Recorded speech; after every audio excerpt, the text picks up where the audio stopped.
Ok, d'accord. Ah ouais, cool. Ah. Bonjour à tous, vous êtes sur la chaîne L'Antre du Codeur, la chaîne qui vous apprend à créer des jeux. Aujourd'hui, je vais vous donner quelque chose, je suis sûr que ça va vous faire plaisir. Un menu de configuration de contrôle pour votre jeu avec gestion du clavier, de la souris et des joysticks. Et même les axes des joysticks. Oui, oui, mon aperçu des tanks au début de cette vidéo sont tous configurables et jouables séparément. Donc si vous voulez que votre jeu gagne des points auprès du public avec son super système de configuration, tout en gardant une simplicité de code, c'est parti!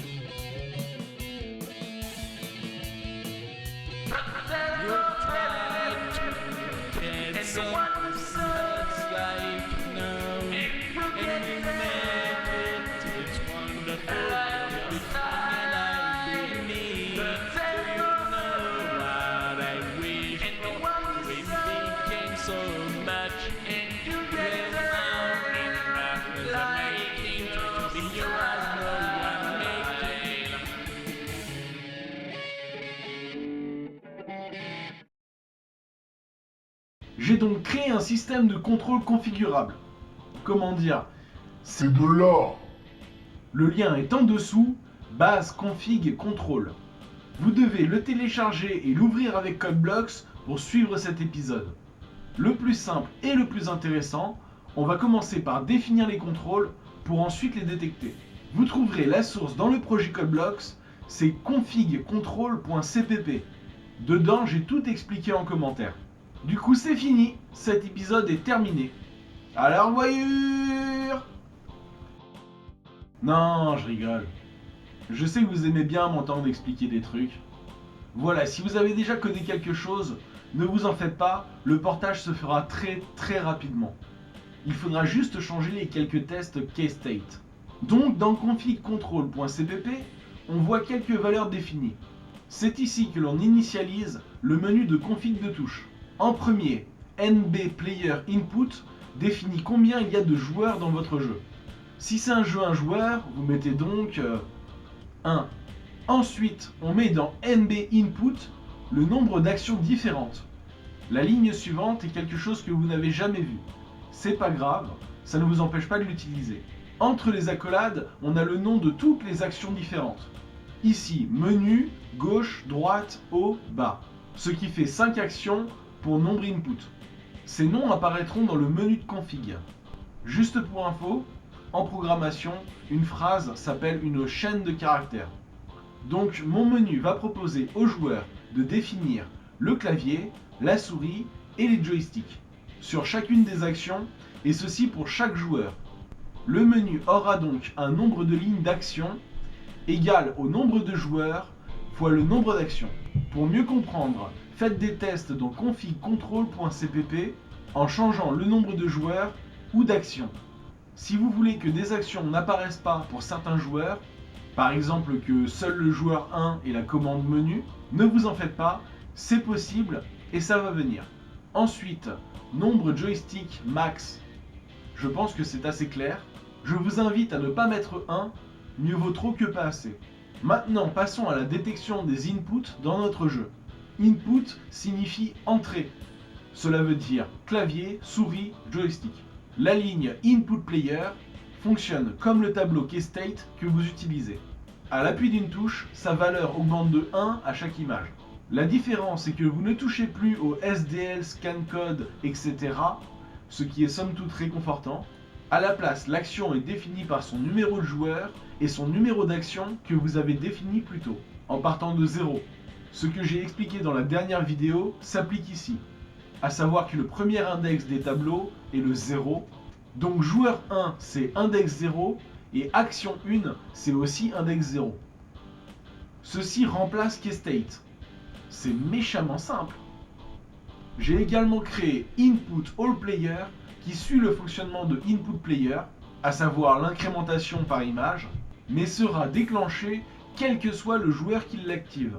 Imaginons que tous les joueurs peuvent contrôler un menu, ou un jeu de coopération où tout le monde joue la même entité. ça peut servir.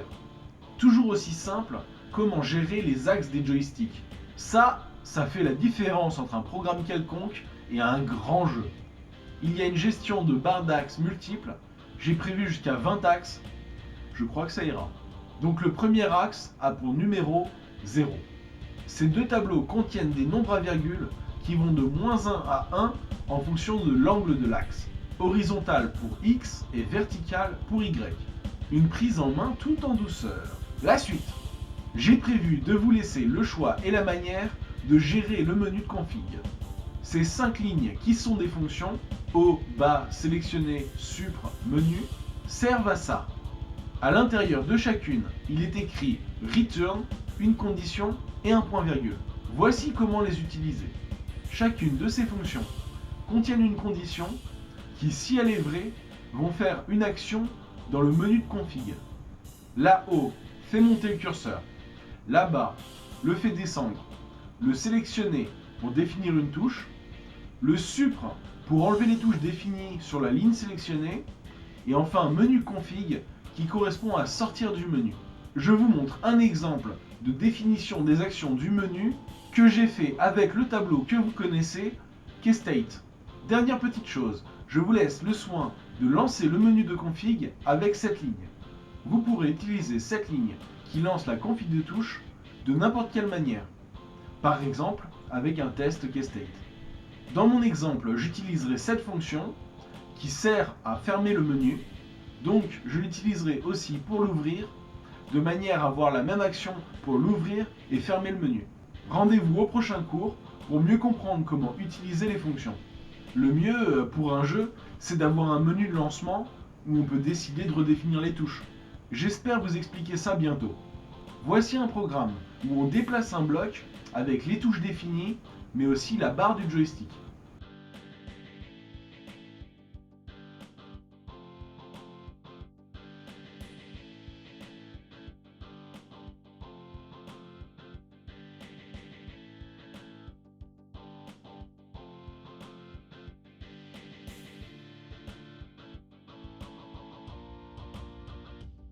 Voilà comment utiliser le système de touches. Maintenant, passons à une configuration plus poussée. Tout ce que je vais dire va se mettre entre les accolades de contrôle de base. En 1, si vous ne désirez pas avoir la config des axes des joysticks, remplacez through dans define input joy axe par false. En 2, si vous ne voulez pas qu'une action d'un joueur précis apparaisse dans le menu, écrivez-y cela avec le numéro de joueur et d'action de la commande à masquer. À savoir que le dernier numéro d'action est celui du contrôle d'axe du joystick. Vous pouvez donc le masquer lui aussi. Et en 3, en dernier, ce qui est clairement le plus compliqué, vous pouvez forcer le moteur à avoir une input prédéfinie quoi qu'il arrive. Sachez que j'utilise cette technique dans le prochain exemple téléchargeable de ce cours. Mais si vous n'avez pas besoin, dans votre cas, de forcer une commande à être définie, je vous invite à sauter après cette explication, car elle est complexe et ne sert qu'à ça. Sinon, écrivez. Je vous explique les paramètres dans l'ordre. D'abord, le numéro de joueur, après le numéro d'action, le input type, c'est 1 clavier, 2 souris, 3 joystick. Le quatrième paramètre change en fonction du type d'input. Donc le quatrième paramètre pour un clavier, c'est le scan code de la touche.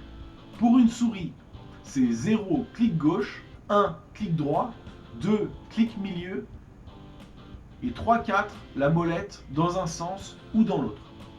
Ce quatrième paramètre pour un joystick, c'est le numéro de la touche. 0 pour haut, 1 pour bas, 2 pour gauche, 3 pour droite et des nombres supérieurs ou égal à 4, c'est les autres touches du joystick. Le cinquième paramètre ne sert que pour des inputs clavier. Il correspond à une chaîne de caractères qui sera affichée dans le menu de config. Exemple, touche F1. Enfin, le sixième paramètre ne sert que pour les joysticks, c'est le numéro de joystick. Voilà, j'ai fini de vous expliquer comment configurer et utiliser un menu de config de touches.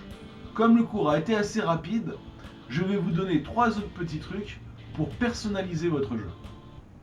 Si vous voulez avoir une icône personnalisée à la place de l'image donnée par Windows, il faut créer un fichier de texte vide et renommer-le ressources.rc, puis ajoutez-le à votre projet CodeBlocks en cliquant droit sur le projet dans la barre gauche, puis Add Files. Dedans, écrivez un icône, guillemets, là, le nom de votre image, .ico, fermez les guillemets. Maintenant, il ne vous reste plus qu'à créer l'image à utiliser. Il faudra néanmoins que celle-ci soit au format ICO.